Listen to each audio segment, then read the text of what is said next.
All right, so today we're going to do a deep dive on something that, sounds kind of wild when you first hear it. A convicted felon as president of the United States. Definitely not something you see every day, huh? No, not really. But it happened, Donald Trump was elected president. Right. And, this isn't just about Trump, though, right? Right. This whole situation, it really makes us think about some bigger questions about, criminal background checks. Yeah, totally. Like how we treat people with criminal records and hiring and everything else. Right. And just how common these checks are. Yeah. You might be surprised to hear how many employers use them. Yeah, it's way more common than most people realize. By the end of this deep dive, we're hoping you'll have a whole new perspective on this whole thing. Second chances, criminal history, all of it. It's really a fascinating topic, and it's something that affects a lot of people. For sure. So let's jump right in. Okay, so right off the bat, we have this incredible irony,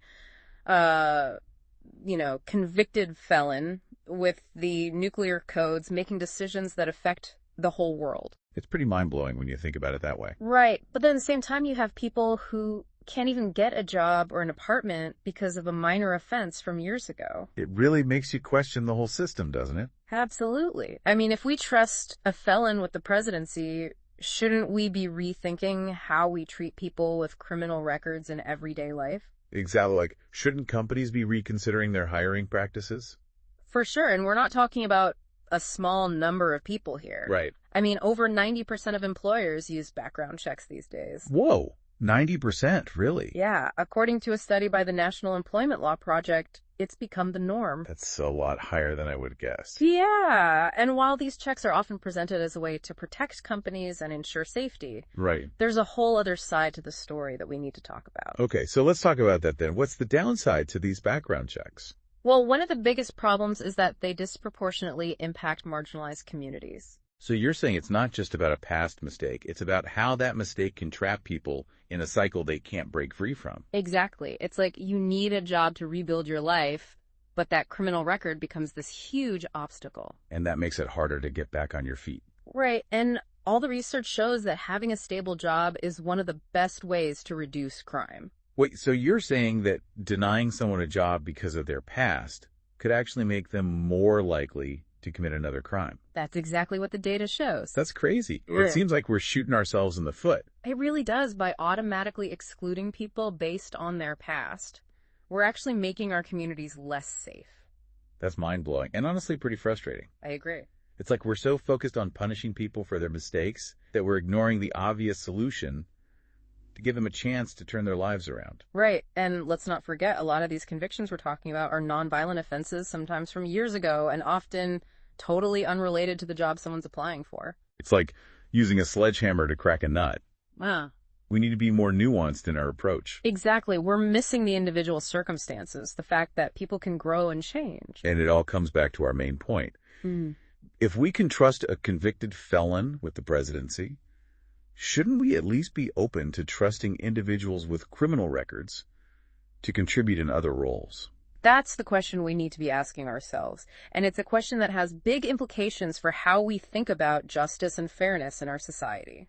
It definitely does. And it feels like we're just scratching the surface here. We are. There's a lot more to unpack, but we'll do that in our next segment. Right. So for now, we'll leave you with that thought, and we'll be back soon to dig a little deeper into this whole thing. It's wild to think that just a few decades ago, the idea of a president with a felony conviction would have been unthinkable. Seriously, people would have lost their minds. Right. It would have been political suicide, but now here we are. So what does that tell us about how society's views on criminal records are changing? Are we finally becoming more open to second chances, or is it something else entirely? That's the million-dollar question, isn't it? It's complicated. On the one hand, you could argue that it shows a growing understanding that people aren't defined by their worst moments. Right, like everyone makes mistakes. Exactly. But on the other hand, we can't just ignore the concerns about public safety and accountability. For sure, it's not about being naive or reckless. It's about finding that balance between keeping people safe, recognizing that people can change, and deserve a chance to prove it. You hit the nail on the head. It's about nuance, and that's why this conversation about reform is so important. We need to move away from these black and white judgments and embrace a system that takes into account the specifics of each individual case. So instead of automatically disqualifying someone based on a past conviction, no matter what it was or when it happened, Right. we should be looking at the context, the nature of the offense, how long ago it was, and what they've done since then to turn their life around. Exactly. It's about recognizing that a criminal record is just one piece of a much larger puzzle. It doesn't tell the whole story of who a person is or what they're capable of. Right. I mean, someone convicted of a nonviolent drug offense years ago might be an amazing employee in a customer service role or on a construction site. Yeah. But under the current system, they might never even get a chance to prove themselves. And that's a loss for everyone. The individual, obviously, but also the employer, who could be missing out on a talented and dedicated worker. It's like we're holding people back for no good reason. And it's not just unfair, it's counterproductive. We're actually making it harder for people to reintegrate into society and become productive members of their communities. So what's the alternative? What would a system that actually works look like? We've talked about ban the box and individualized assessments. What else is out there? Well, one idea that's gaining some traction is record sealing or expungement. It basically allows certain convictions to be removed from public records, entirely giving people a clean slate. Wow, that sounds like a game changer. Imagine applying for jobs and housing without that constant shadow of your past hanging over you. It would be huge, but of course there are some concerns about it. Yeah, I was thinking, wouldn't some employers argue that they have a right to know about an applicant's past? Of course, and that's where the idea of individualized assessments comes in. We need to move away from blanket policies and towards a system that considers the specific circumstances of each case. So, for example, if someone was convicted of shoplifting 20 years ago, Yeah. and they've had a clean record ever since, Right. that shouldn't automatically disqualify them from a job as a cashier. Exactly. The punishment should fit the crime, and it shouldn't follow someone around for the rest of their life, especially when they've shown that they've changed and rehabilitated. And remember, we're not saying that we should ignore criminal history altogether. Right. We're pushing for a system that's more fair, more balanced, and ultimately more effective at reducing crime and creating a safer society. Okay, so we've got ban the box, individualized assessments, and record sealing. What other tools are in the reform toolbox? Another interesting idea is providing incentives for employers to hire individuals with criminal records. Oh, that's interesting. How would that work? It could involve things like tax breaks, grants, or other forms of financial support. Basically, it's a way to actively encourage businesses to take a chance on these individuals who might otherwise be overlooked. So instead of just removing barriers, we're actually rewarding companies for doing the right thing. Exactly. It's a win-win for everyone involved. The employer gets a valuable worker, the individual gets a chance to rebuild their life, and society benefits from reduced recidivism. It makes you wonder why we haven't done this sooner. Right. It seems like common sense. It's like we're finally starting to realize that investing in people is investing in our collective future. That's exactly it. It's about shifting our mindset from punishment to opportunity, from exclusion to inclusion.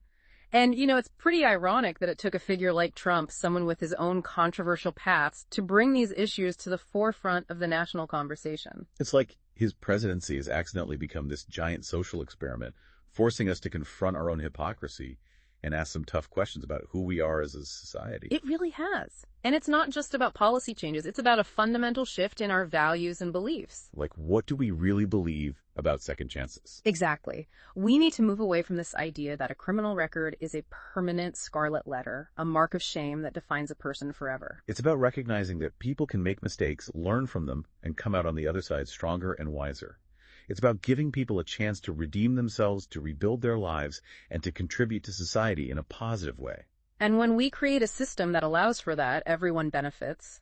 Businesses gain valuable employees, communities become safer, and individuals are given the opportunity to reach their full potential. So how do we get there? How do we bridge the gap between where we are now and this vision of a more just and equitable system? That's the question we'll be exploring in the final part of our deep dive. We'll be back soon to discuss some concrete actions you can take to make a real difference in your own community. Okay, so we've spent a lot of time talking about this whole criminal background check thing, and it's clear that Trump's presidency has really brought some of these issues to light, huh? Yeah, it's kind of crazy how this whole situation has exposed this double standard, felon in the White House, while so many others are struggling to get by because of their past. It's like one set of rules for the powerful and another set for everyone else. Exactly. And it's not just about politics. This is real life stuff. We're talking about people's livelihoods, their families, their ability to make a decent living. Right. Denying someone a job because of a criminal record can have huge ripple effects. It's true. And it often pushes people back into the very situations that we're trying to help them avoid. And the irony is that it's not even effective in terms of public safety. No.